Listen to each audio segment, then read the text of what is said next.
The human soul, more correctly called the Jiva soul, has been seen countless times during this earth age, but because of a lack of knowledge, it has been misidentified as a ghost. While ghosts do have a Jiva soul, they also have a ghost body, one that is similar to the body they left behind just before acquiring the ghost body. Most often, they are only seen in the area near where they died. One of the most famous examples of ghost hauntings in the past 200 years started around 1812 on John Bell Sr.'s farm in Robertson County, Tennessee. It's been known by many names, but probably the most known name is the Bell Witch. And in 1819, Andrew Jackson heard about the hauntings at the Bell home. And since 3 of John Bell's sons served under Jackson at the Battle of New Orleans 4 years earlier, he took some troops and went to check it out. The haunting was so extreme that his men begged him to let them go home. Jackson later proclaimed, "I'd rather fight the British in New Orleans than the Bell Witch." Let's look at what modern-day culture thinks ghosts look like by looking at their art and how they dress up for Halloween.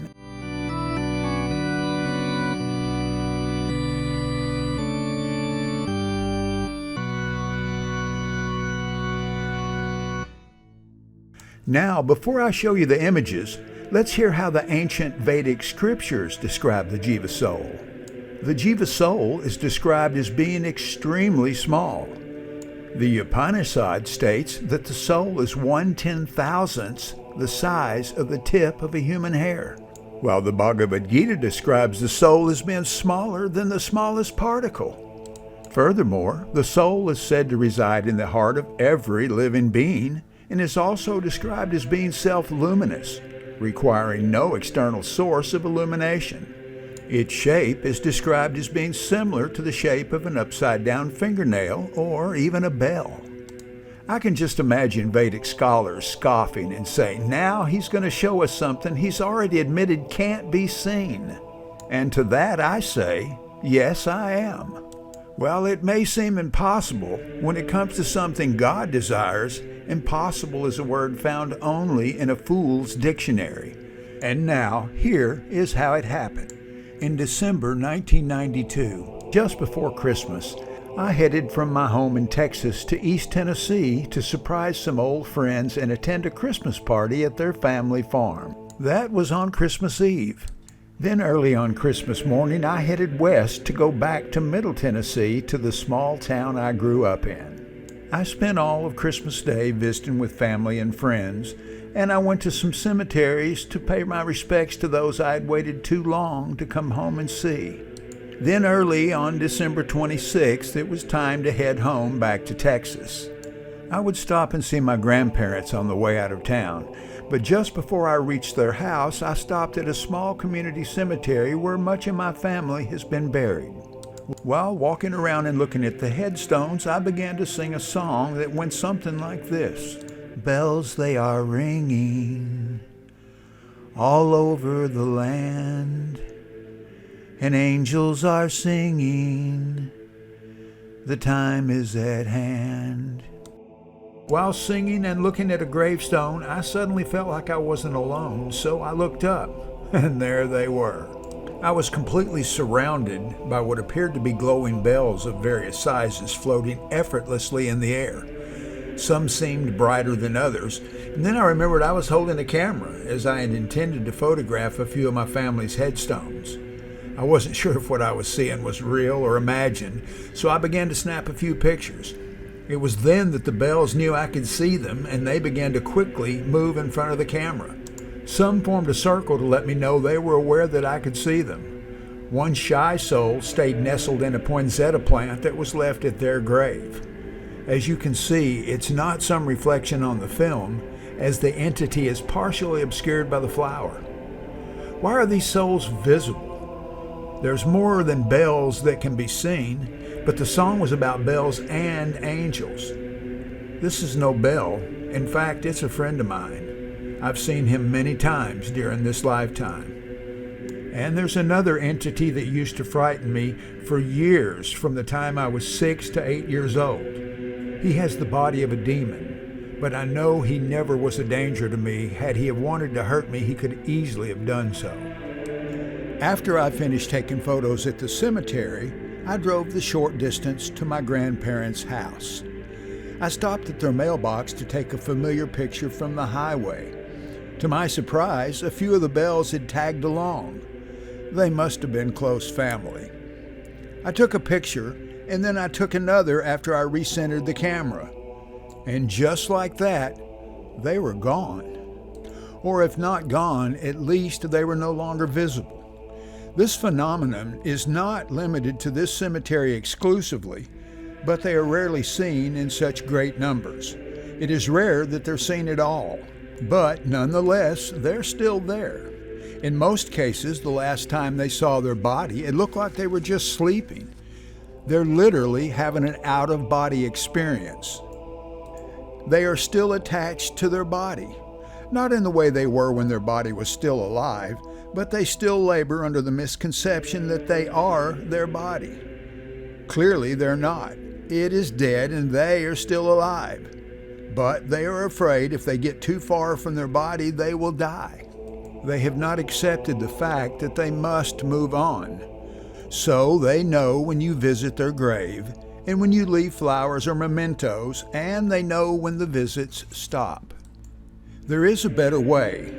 Rather than preserving the body in a box, they could have been cremated. Cremation shows them they're not the body and they can move on much sooner. And now more about the photographs. These pictures were not taken with a digital camera. I used a Samsung 35mm compact camera with a zoom lens. This is a film camera. I used Kodak Kodacolor Gold 100 film, and the original rolls of film were given to Quick as a Flash for developing on January the 7th, 1993, just 12 days after the pictures were taken. A few days later, I picked up the negatives and the photographs. I was very pleased that the images were just as they were on December 26, and it wasn't just my mind playing tricks on me. In order to verify that these were not a product of defective film or double exposure, I contacted a technician at the KODAK Laboratories and asked him if he would examine the negatives and tell me what he thought. He agreed to my request. So I shipped the negatives to the KODAK Laboratory Analytical Department in Rochester, New York, and a few days later he called me to report his findings. He said the film had no defects. He also explained that there is an anomaly known as lens flare. That is where a bright light flares through the lens and the aperture, making the shapes appear on the film. This is commonly known as sun ghosting. However, they are always the shape of the aperture when it happens. Anything from round to an octagon, that's a stop sign shape, or a pentagon for examples. He laughed and said he's never seen a camera with a bell-shaped aperture. His conclusion was that the film simply recorded what was there. Once I received confirmation from the KODAK Laboratories that there were no known anomalies with the photographs, I sent the negatives to Dan at Accu-Vision in Nashville, Tennessee, to have 16-inch by 20-inch prints made of the photos. Then I took the negatives to Yvonne at Montgomery Photo Lab in Richarson, Texas, to have 8 by 10 enlargements made of the areas of interest, such as the shy soul hiding in the poinsettia plant. Once these enlargements were in hand, I was able to study the images more closely. By January 1995, I began to reach out to television programming. One such show was Sightings. I spoke with someone named Stephanie, who said she would be glad to look at the photos. I sent them next day delivery on January the 18th, and they were unceremoniously returned on February the 13th the next month. On January the 17th, 1995, Suzanne Lethner of CNN was contacted. She said she could not help me with these images that were overlaid in the photographs. Overlaid? She suggested some online forums. Dateline was contacted, no reply. ABC 2020? Nope. The Extraordinary? Unsolved Mysteries? Nada. MUFON? The Flying Saucer People? Nah. Modern-day media outlets have no concern for your immortal soul. Rather than cover what could be the most important story of the 20th and 21st centuries, they would rather cover mundane stories that in the grand scheme of things have absolutely no value. They lead you down the primrose path to your own destruction by wasting whatever small amount of precious time you have in this human body. They fill your head with nonsense stories about wars, stores, and sores, or stars, cars, and Mars, games, shame, and blame, or riots, rockets, and royals, none of which prepare you for what's next. Just think of all those agnostics and atheists that over the past 31 plus years have had to go to their graves to learn that they were wrong because they were not shown the evidence contained in this video.